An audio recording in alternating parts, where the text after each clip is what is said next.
ओम शांति। आज बाबा के 4 सितंबर 2020 के साकार मधुर महावाक्य हैं। आज शुक्रिया दिवस पर दिल में अनहद नाद बजता रहे। बाबा जो मेरे परम शिक्षक हैं, उनका बहुत बहुत शुक्रिया। उन्होंने मुझे ज्ञान देकर अपने विकारों से मुक्त होने का मार्ग बताया, ज्ञान देकर पुराने संस्कारों पर जीत प्राप्त करने की विधि बताई, परिवार में रहते भी मुस्कुराना सिखाया, कार्य करते हुए भी हल्का रहना सिखाया। ऐसे परम शिक्षक का जो सभी शिक्षकों के भी शिक्षक हैं, उनका दिल से बार बार शुक्रिया। जो भी आत्माएं हमें हमारे कार्यों में सहयोग देती हैं, उनका भी शुक्रिया। जो सहयोग नहीं भी देती हैं, वो भी कोई पाठ सिखाती हैं, उनका भी बहुत बहुत शुक्रिया। शुक्रिया करते करते ये भी एक विधि है परम पिता परमात्मा की ओर समीप आने की। इससे शिकवे, शिकायत, कंप्लेन सब समाप्त हो जाते हैं। करके देखेंगे प्रयोग कि जब दिल से शुक्रिया करते हैं तो शुक्रिया से प्रभु के प्रति प्यार, समर्पण भाव और बढ़ता जाता है। आज शुक्रिया दिवस पर बाबा ने हम सबको विशेष याद दिलाया कि आपको कांटों से फूल बनना है, मंदिर लायक बनना है। तो विशेष किस बात पे ध्यान देना है? जब हम मंदिर लायक बन रहे हैं, सत्युगी दुनिया में जाने के लायक बन रहे हैं, तो यहाँ पर ही अटेंशन देना है कि हमारी चलन बहुत अच्छी हो, व्यवहार में मधुरता हो। जैसे कोई मूर्तिकार मूर्ति बनाता है, पता चलता है इसके कौन कौन से अंग तैयार हो गए। आंखें तैयार हो गई, मुख तैयार हो गया, भुजाएं तैयार हो गई। तो हम सब भी स्वर्ग में जाने के लिए तैयार हो रहे हैं। तो पता चलना चाहिए हम सबकी धारणाओं से, व्यवहार से, कि ये भी स्वर्गिक मूर्तियां हैं, इनके द्वारा ही सतयुगी दुनिया आनी है। उसके लिए बाबा ने कहा, अनेकों को बाबा का परिचय दो और अपने जीवन के द्वारा सबको सुख पहुंचाओ। साथ साथ स्वमान के द्वारा अभिमान को समाप्त करो, निर्माण बन जाओ। हर एक के प्रति निर्माणता का भाव रखो। अब सुनते हैं विस्तार से। बाबा ने कहा, मीठे बच्चे, जब तुम फूल बनेंगे तब ये भारत कांटों के जंगल से संपूर्ण फूलों का बगीचा बनेगा। जब तुम फूल बनेंगे तब ये भारत कांटों के जंगल से संपूर्ण फूलों का बगीचा बनेगा। बाबा आए हैं तुम्हें फूल बनाने के लिए। बाबा आए हम सबको खुशबूदार फूल बनाने के लिए। क्वेश्चन है, मंदिर लायक बनने के लिए किन बातों पे ध्यान देना है? मंदिर लायक बनना है तो चलन पर विशेष ध्यान दो। यहाँ चलन से मतलब हमारे व्यवहार शास्त्र से है, बिहेवियर साइंस से है, चरित्र से है। चलन बहुत मीठी और रॉयल होनी चाहिए। इतना मीठापन हो जो दूसरों को उसकी महसूसता आए। अनेकों को बाप का परिचय दो। अपना कल्याण करने के लिए अच्छी रीति पुरुषार्थ कर सर्विस पर लगे रहो। अपना कल्याण करने के लिए अच्छी रीति पुरुषार्थ कर सर्विस पे लगे रहो। गीता, बदल जाए दुनिया, ना बदलेंगे हम। ओम शांति। रूहानी बच्चे जानते हैं कि बाप ब्रह्मा द्वारा समझा रहे हैं। रूहानी पिता निराकार शिव बाबा ये सारी बातें ब्रह्मा मुख से समझा रहे हैं, ब्रह्मा के रथ द्वारा समझाते हैं। हम ये प्रतिज्ञा करते हैं कि श्रीमत पर हम इस भारत की भूमि को पतित से पावन बनाएंगे। प्रतिज्ञा कौन सी है? श्रीमत पर चलकर भारत भूमि को पतित से पावन बनाएंगे। पहले हम स्वयं श्रीमत पर चलेंगे। पावन भारत था, फिर से बनेगा। भारत खास, दुनिया आम, सबको हम पतित से पावन बनाने का रास्ता बताते हैं। इतने ख्यालात हर एक को अपनी बुद्धि में रखने हैं। बाबा कहते ड्रामा अनुसार जब तुम फूल बन जाएंगे, जब समय आ जाएगा तो संपूर्ण बगीचा बन जाएगा।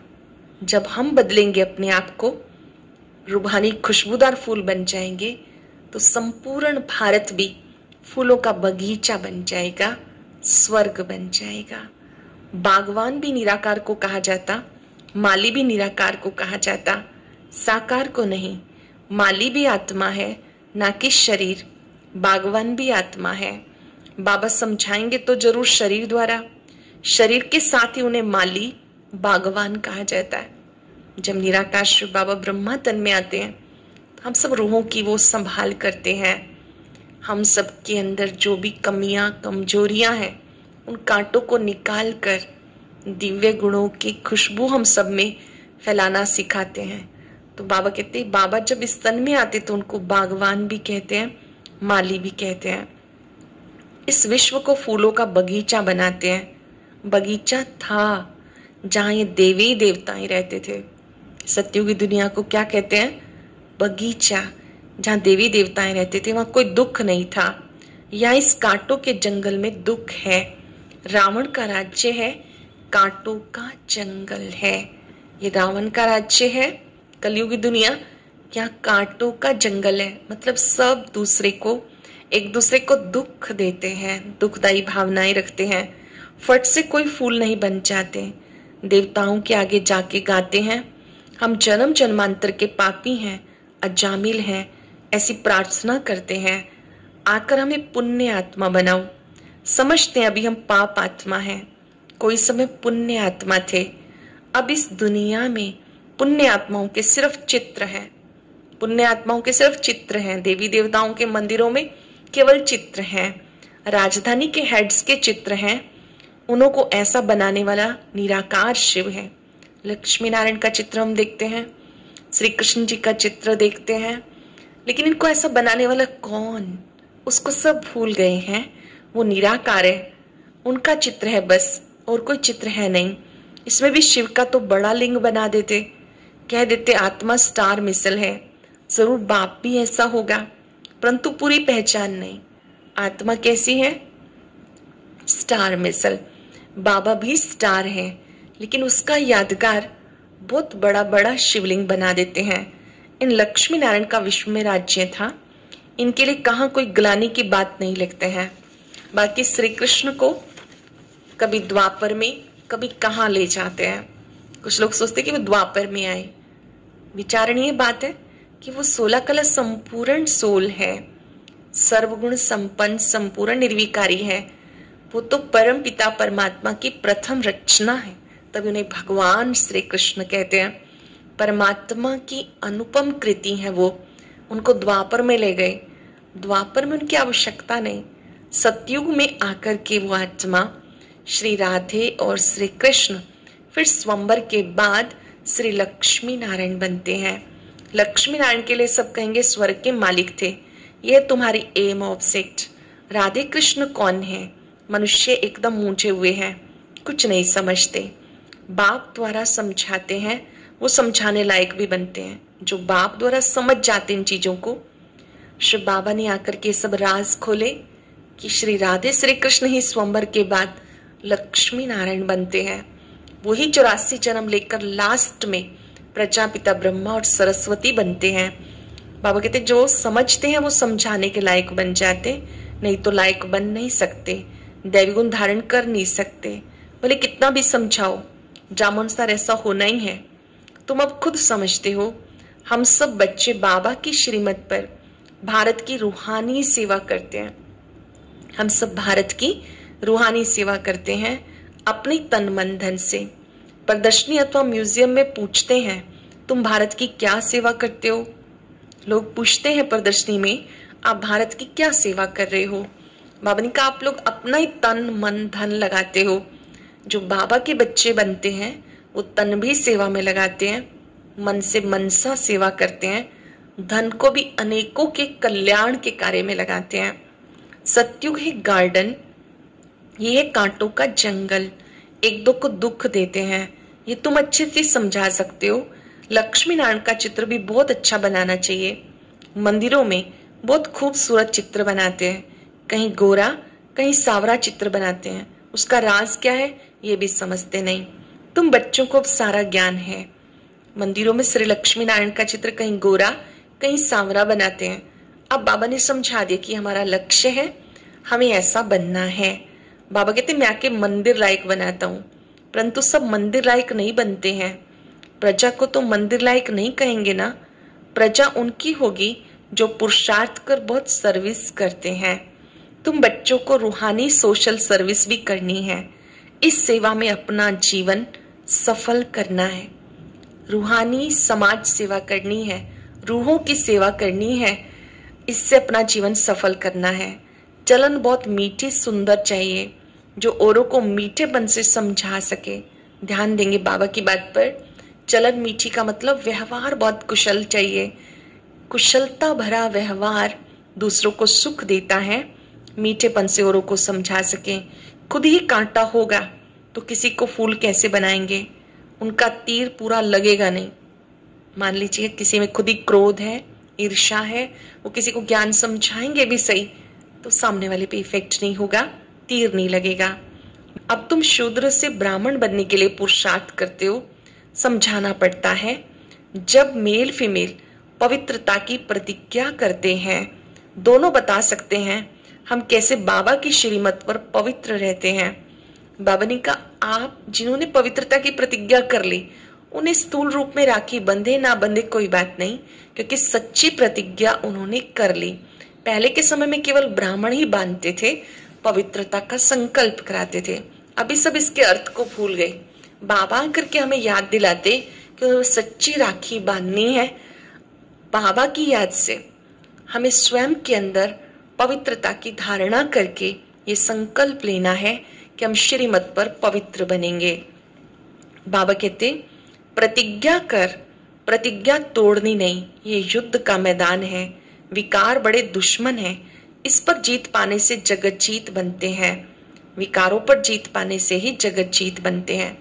जो संपूर्ण जगत जीत है वो श्री लक्ष्मी नारायण है, जो 16 कला संपूर्ण है। ये लक्ष्मी नारायण फिर दूसरे जन्म में फिर नीचे आ जाते। बिन नाम रूप से बच्चे को गलती मिल जाती है, फिर वो ऊंच नंबर गिना जाएगा। पुनर्जन्म तो लेते हैं ना। बच्चा तख्त पर बैठेगा, वो सेकंड ग्रेड हो जाएगा।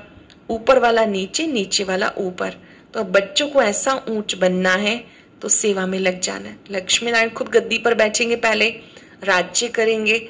समय के हिसाब से बच्चा बड़ा होगा, उसको गद्दी सौंप देंगे, फिर वो गद्दी से नीचे आ जाएंगे।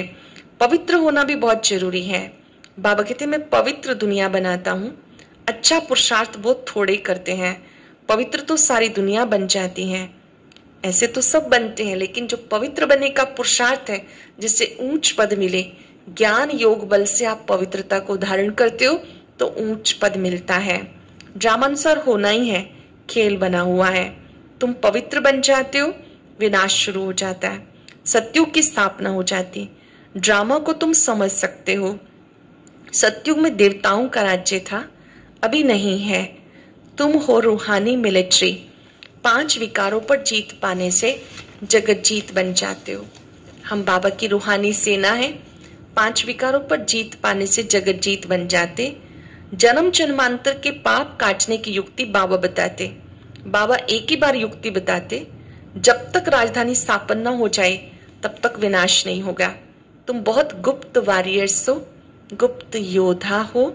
सतयुग आना ही है कलयुग के बाद। इस कलयुग के बाद फिर कौन सा युग आएगा? सतयुग। अब संगम चल रहा है, फिर सतयुगी दुनिया आएगी। सतयुग में कभी कोई लड़ाई नहीं होती। तुम बच्चे जानते हो, सब आत्माएं जो भी पार्ट पर जाती हैं सब ड्रामा में नूंद है। जैसे कठपुतलियां होती हैं ऐसे नाचती रहती हैं, ये भी ड्रामा है। हर एक का इस ड्रामा में पार्ट है। आत्माएं सब पार्टधारी हैं। जैसे कठपुतलियां होती हैं, नाचती हैं, ऐसे बाबा कहते हैं आप आत्माएं शरीर लेकर अभिनय करती हो। पार्ट पर जाते जाते तुम तमो प्रधान बन गए, फिर अब ऊपर जाते हो, सतो प्रधान बनते हो। नॉलेज सेकंड की है। सतो प्रधान बनते, फिर गिरते गिरते तमो प्रधान। फिर बाबा ऊपर ले जाते हैं। वास्तव में वो मछलियां तार में लटकती हैं। इस तार में मनुष्यों को डालना चाहिए। ऐसे उतरती कला फिर चढ़ती कला होती। तुम भी ऐसे चढ़ते और उतरते हो। ये 5,000 वर्ष का चक्र है। अब 84 का चक्र तुम्हारी बुद्धि में है।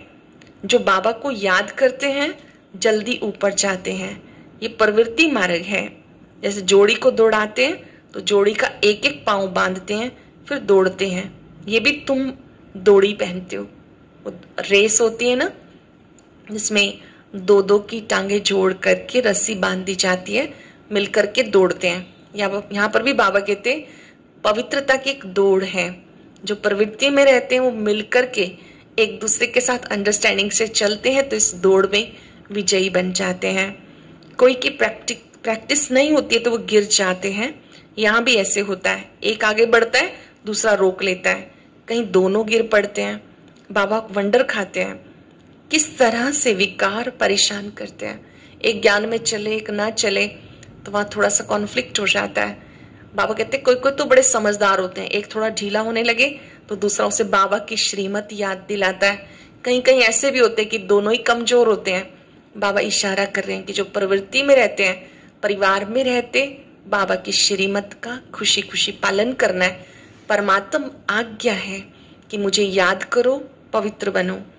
कहीं कहीं तो बूढ़ों को भी काम की आग लगती है तो वो भी गिर पड़ते हैं। ऐसे थोड़ा ही उसने गिराया, गिरना ना गिरना अपने हाथ में है। कोई धक्का थोड़ा ही देते हैं, हम गिरे क्यों, कुछ भी हो जाए हम गिरेंगे नहीं। गिरे तो खाना खराब, जोर से चमाट लगती है, फिर पछताते भी हैं, हड्डगुड टूट जाते हैं, बहुत चोट लगती है, अर्थात स्थिति नीचे गिर जाती है। बाबा भिन्न भिन्न प्रकार से समझाते, ये भी समझाया शिव जयंती पर तारे ऐसी आनी चाहिए जो मनुष्य पढ़ने से समझ जाए। विचार सागर मंथन करने के लिए बाबा टाइम देते। कोई देखे तो वंडर खाए। कितनी चिट्ठियां आती हैं, सब लिखते हैं बाप दादा। तुम समझा भी सकते हो। शिव बाबा को बाप, ब्रह्मा को दादा कहते हैं। एक को कभी कोई बाप दादा कहते हैं क्या? दोनों को ही कहते हैं ना, मिला के बाप दादा। शिव बाबा पिता है तो ब्रह्मा दादा, ब्रह्मा पिता है तो शिव बाबा दादा। बाबा कहते तो वंडरफुल बात है, इसमें सच्चा ज्ञान है, परंतु याद में रहे तब किसी को तीर लगे। सरल शब्दों में आप किसी को कोई बात कहते हैं, उनके दिल को छू जाए, वो तब होगा जब आप खुद बाबा की याद में होंगे और उन बातों की प्रैक्टिस करते होंगे। खुद प्रैक्टिस नहीं करेंगे तो बाबा कहते असर नहीं होगा। घड़ी घड़ी देह अभिमान में आ जाते। बाबा कहते आत्म अभिमानी बनो। आत्मा ही शरीर धारण करके पार्ट बचाती है। कोई मरता है तो भी कोई ख्याल नहीं। आत्मा में जो पार्ट है, नूंद है, उसे हम साक्षी होके देखते हैं। जब तक आत्मा में पार्ट है, शरीर के द्वारा बचाएगी। पार्ट पूरा हो गया, आत्मा शरीर छोड़ के चली जाएगी, उसको मृत्यु कहते हैं। कोई किसी का 1 सेकंड भी बढ़ा नहीं सकता। उन्हें एक शरीर छोड़ दूसरा ले पार्ट बचाना है। इसमें हम क्या कर सकते हैं? ये ज्ञान तुम्हारी बुद्धि में है, वो भी नंबरवार। कईयों की बुद्धि में ठहरता ही नहीं, इसलिए किसी को समझा नहीं सकते। आत्मा बिल्कुल गर्म तवा, तमो प्रधान पतित है। उस पर ज्ञानामृत डाला जाता तो ठहरता नहीं। आत्मा पतित है ना इस समय, गर्म तवे की तरह से, जैसे पानी डालते हैं तो ठहरता नहीं। तो यहाँ भी बाबा कहते, बाबा जो बातें सुनाते हैं फिर वो बुद्धि में बैठती नहीं। इसने बहुत भक्ति की है, उन्हें तीर लगेगा, झट धारणा होगी। हिसाब वंडरफुल है। पहले नंबर में पावन, वही फिर पतित बनते हैं। बाबा ने कहा जिन्होंने भक्ति अच्छी की है उन्हें ज्ञान समझ में आएगा। भक्ति का फल है ज्ञान। ये बातें उन्हें ही समझ में आएंगी। ये समझने की बातें हैं। कोई की तकदीर में नहीं तो पढ़ाई छोड़ देते हैं।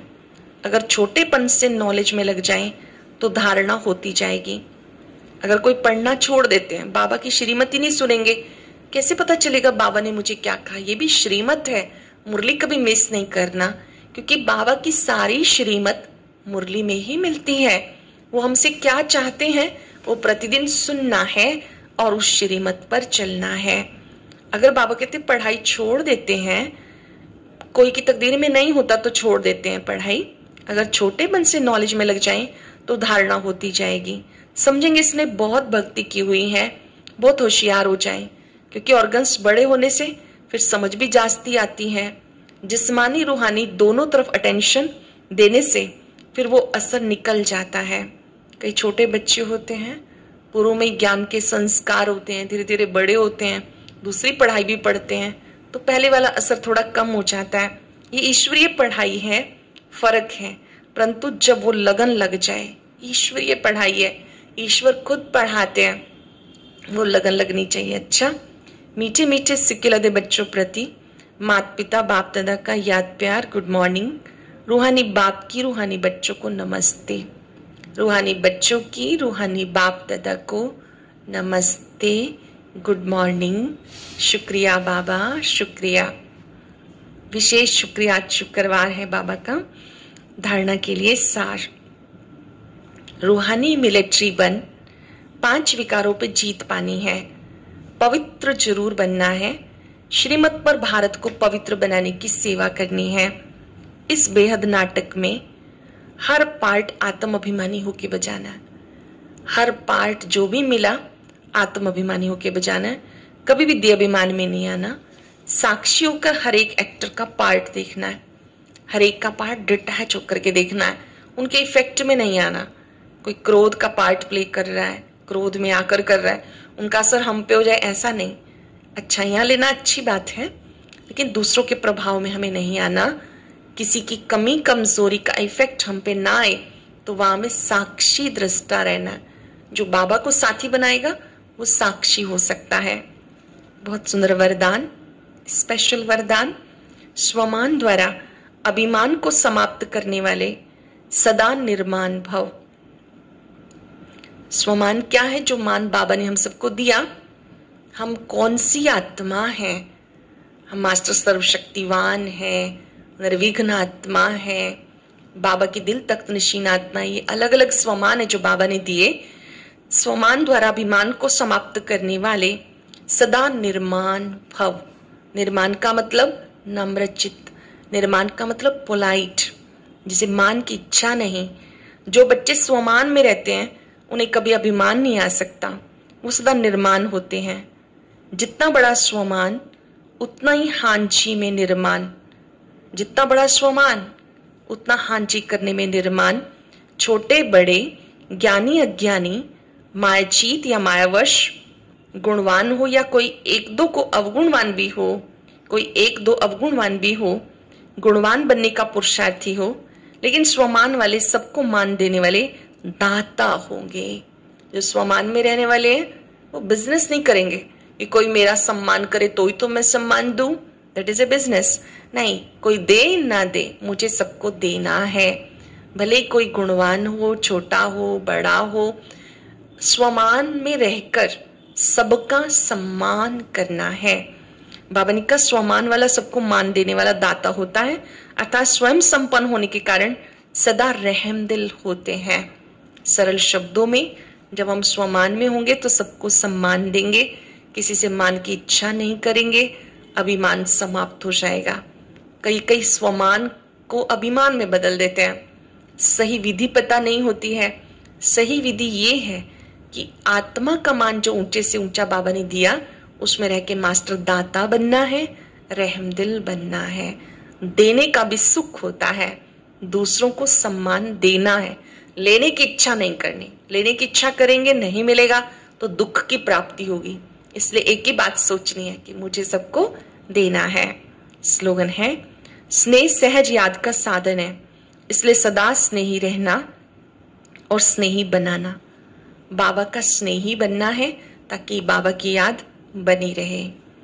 आज हम सब अभ्यास करेंगे, मैं स्वमानधारी सो निर्माण आत्मा हूं। ओम शांति। एक जरूरी सूचना, इस 5 सितंबर से अगले 5 दिनों तक विशेष 5 स्वमानों के ऊपर 4 से 4:45 बजे तक अमृत वेला कराया जाएगा। सभी भाई बहनें इसका लाभ जरूर लें। याद रहे, इस 5 सितंबर से ज्ञान योग चैनल पर ही नई विधि से अमृत वेला शुरू होने जा रहा है। आइए अब सुनते हैं आज की अव्यक्त मुरली।